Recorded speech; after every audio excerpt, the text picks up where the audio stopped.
Hello, my name is Rohan George, and welcome to episode 1 of my financial literacy course, Money.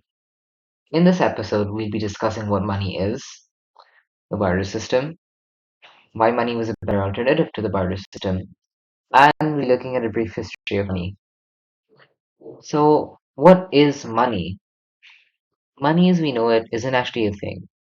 The notes and coins we exchange on a day to day basis don't actually have any value on their own. Well, then, why do we value them? We value them because the government guarantees that they do have value, and therefore us as civilians believe that they do. In the past, a system called the gold standard used to exist. It used to value money against actual valuable metals such as gold. But the idea has since been phased out over the past few decades and is no longer present. Now, how did money as we know it come to be? In the past, a system called the barter system was quite prominent. It was a system in which we gave goods and services to each other in exchange for other goods and services. Let's take a bit of a modern example here. Let's pretend you and your friend have gotten lunch to school.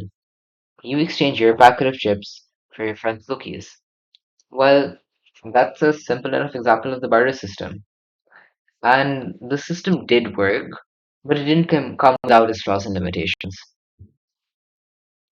So, what were these flaws and limitations? Well, the barter system had one main flaw: supply and demand. Let's imagine you were a shoesmith and you wanted to buy a goat calf. You traded three good pairs of shoes for the goat. But a week later, you decide you wanted another goat calf. But the farmer who trades goats doesn't want any more shoes. After all, why would he need so many? And that's why we switch to money. It's a centralized item that we can use for trading, and with which we can buy anything. The shoesmith in our example could buy another goat for himself, and the farmer could use that money and buy whatever he wanted: more new clothes for his family, more crops, etc. So let's look at some of the forms money has taken in the past within the barter system.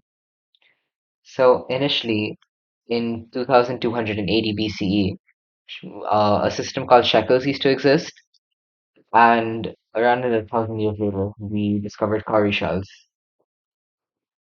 After that, the first coins were discovered in China and dated to be around from around 1100 BCE, and the first paper notes were also discovered in China about 1800 years later. Centuries later, the gold standard, which I mentioned earlier, was introduced in England in 1844. And around a century later, after that, the first credit card was introduced in the US. And finally, just 32 years ago, eCash, which was the first cryptocurrency, was launched. And that's all. Here are my citations for the video, and thanks for watching. Have a great day, and make sure to subscribe if you enjoyed and would like to see more of my content in the future. Thanks again.